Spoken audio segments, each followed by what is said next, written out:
Welcome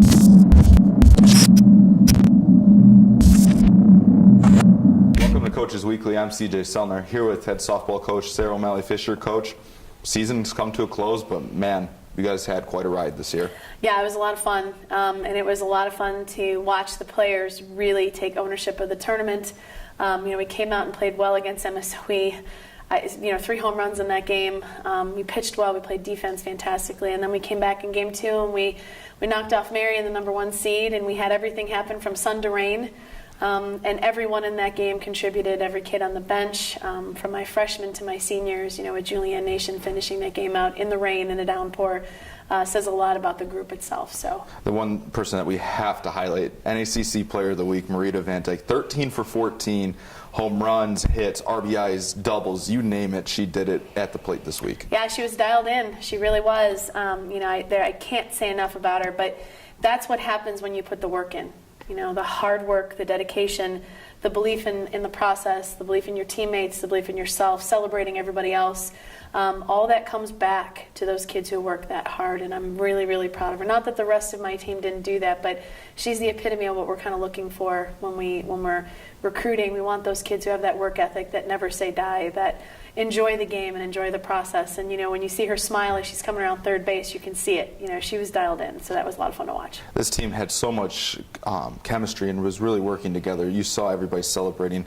I feel like that's a reason that this team had that success this season. Yeah, we worked really, really hard on making sure that the team was the focal point of what we were trying to do. And there's peaks and valleys with that too. Sometimes when you're around the same people for long periods of time, and we were off for almost 3 weeks, so where there was no time to go outside, you're stuck in the gym.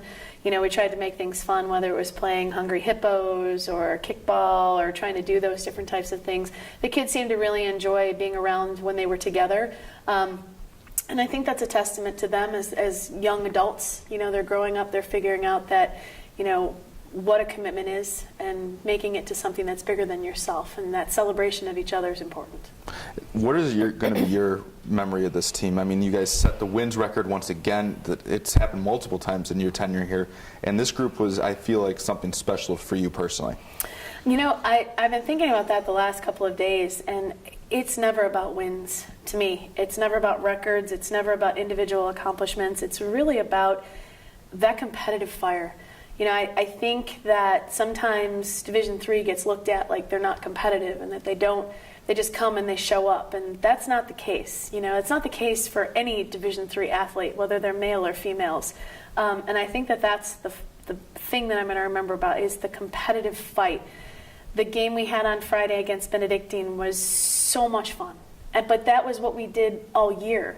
We had those games all year, and it's the fight, it's the competitive nature, it's their love of playing at that time, and stepping up on that stage. I think that's what I'll remember most, and it was done in a way that they celebrated each other, and that's the important part about it.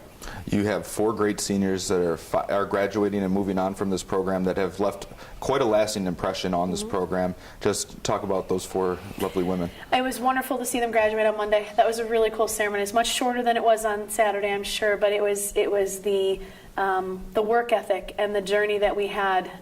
Katie was only with us for 2 years, but I do feel like she gave everything that she possibly could. We got the best of her all the time.